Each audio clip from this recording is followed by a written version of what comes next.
Alors, j'ai vraiment pas fait beaucoup de vidéos la- ces derniers temps. Et je vais venir vous expliquer pourquoi. Parce que là, il y a des personnes qui m'ont demandé qu'est-ce qui se passe, comment vas-tu, comment as-tu vécu la fin de l'année 2020. Et je vais vous expliquer ce qui s'est passé pour moi. Déjà, là, je tiens à préciser que c'est pas hyper confortable pour moi de faire des vidéos. Parfois, il y a des personnes qui m'ont dit «Oh, mais je sais pas comment tu fais pour faire, pour enregistrer des vidéos. Moi, je pourrais jamais, je déteste si et ça chez moi.» Et j'ai répondu, mais c'est pas du tout confortable pour moi. Moi aussi, je déteste me voir en vidéo. Ma bouche, elle fait des plis bizarres depuis que je suis en phase de vieillissement plus avancé, qui va continuer d'empirer, hein, j'ai bien conscience. Mais voilà, il y a plein de choses que je fais. La façon dont je place ma langue, c'est une déformation professionnelle de l'orthophonie, ça. Qui fait que, ouais, non, quand je me vois en vidéo, je suis pas amoureuse de tout ce que je vois, mais il y a quelque chose qui fait que je le fais quand même, qui fait que je sors de ma zone de confort. Et surtout, en ce moment, ça me manque beaucoup euh, de connecter avec vous, que ce soit à travers les ateliers de Rebirth, les ateliers sur le féminin. Alors les ateliers méditation, ils ne sont plus prévus pour 2021. Mais par contre, il y a une autre petite nouveauté, c'est que je vais reprendre les cours de yoga hebdomadaires. Voilà, quand les studios de yoga pourront rouvrir. Donc voilà, qu'est-ce qui m'inhibait, qu'est-ce qui s'est passé pour moi en fin 2020. Ça a été encore une fois l'occasion de plonger à l'intérieur, de démêler des croyances, de guérir des blessures, et tout ça avec l'aide du souffle, avec l'aide du Rebirth et de la praticienne que j'ai à Toulouse, Christine. Et une des sessions a porté sur «Au royaume des aveugles, les borgnes sont rois». Je ne sais pas si vous connaissez ce proverbe, et il va particulièrement faire écho. C'est vraiment une problématique des hauts potentiels, là, ce que je suis en train de dire.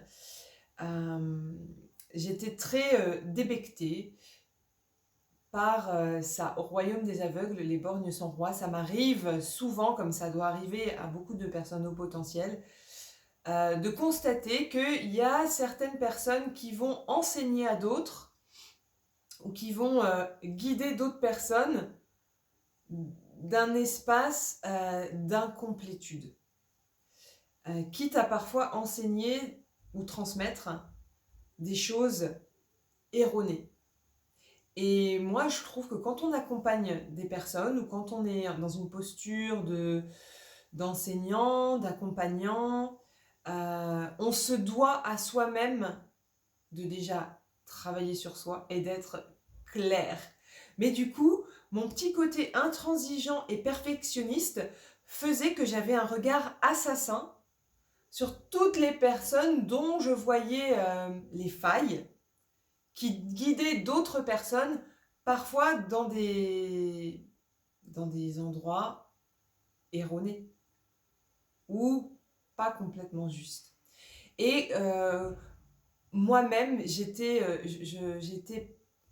paralysée, on peut dire ça comme ça, inhibée par ce besoin d'exceller. Et j'avais honte de moi-même si je transmettais des vérités qui étaient moins grandes que celles du Bouddha, par exemple. Comme si j'avais honte de ne pas être un être éveillé, j'ai honte de ne pas être Bouddha. Ouais, je mettais la barre un peu haut, mais du coup, ça faisait que je faisais rien. À cause de tout ce jugement que je portais sur l'imperfection. Et puis, avec ma praticienne en Rebirth, on a démêlé le fait, elle m'a aidé à voir qu'en fait, on est tous aveugles, borgnes, et voyant avec nos 2 yeux en fonction des instants. On ne peut pas dire « Ah, ça y est, je vois avec mes 2 yeux et maintenant je ne commettrai plus jamais d'erreur. Ça y est, maintenant j'appartiens à la case de ceux qui sont parfaits. » Ou la case des borgnes, ou la case des aveugles. On est tous tour à tour enseignants et enseignés, enseignants et élèves. Donc voilà, parmi toutes mes sessions de Rebirth, une qui a été très puissante et qui m'a permis de redescendre un peu et de me confronter à cet inconfort d'être imparfaite et de transmettre des choses qui peut-être ne seront pas le top ultime des enseignements. Mais c'est ça aussi la voie du Bodhisattva, pour ceux qui sont pas familiers avec ces termes. Le Bouddha, ça va être un être éveillé qui a réalisé sa nature, qui est un être qui est pleinement réalisé, qui a un niveau de conscience élargi tout le temps. Et le Bodhisattva, c'est un être de compassion qui choisit de ne pas s'éveiller complètement tant qu'il y a des êtres qui n'en sont pas là. Et le Bodhisattva vient élever, accompagner les autres dans leur chemin, pas après pas après pas. Et je m'identifie plus au rôle de Bodhisattva qu'à celui du Bouddha, et ça suppose cette imperfection, et ça suppose cette indulgence que parfois, en tout cas moi, j'ai du mal à avoir envers moi-même parce que je mets la barre haut, et parfois tellement haut que c'est paralysant pour moi, et que comme c'est presque sûr que je vais échouer tellement la barre est haute, et ben j'y vais pas.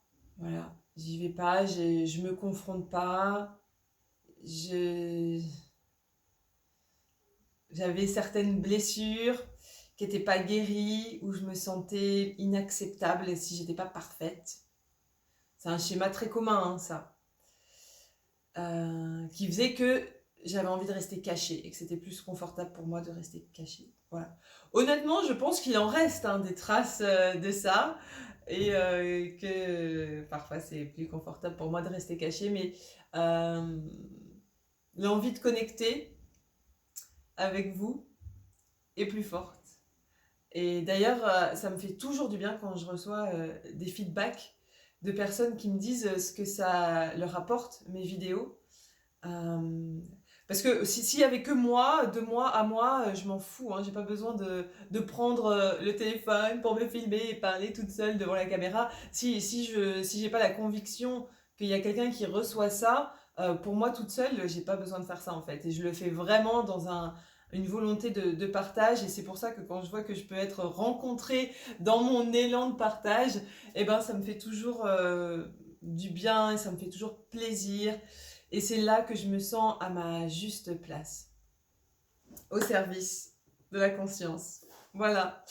Eh bien, à très bientôt, j'espère, lorsque les studios de yoga pourront rouvrir. Je vous donnerai les informations de mes événements et de mes interventions et de mes cours hebdomadaires. À très vite!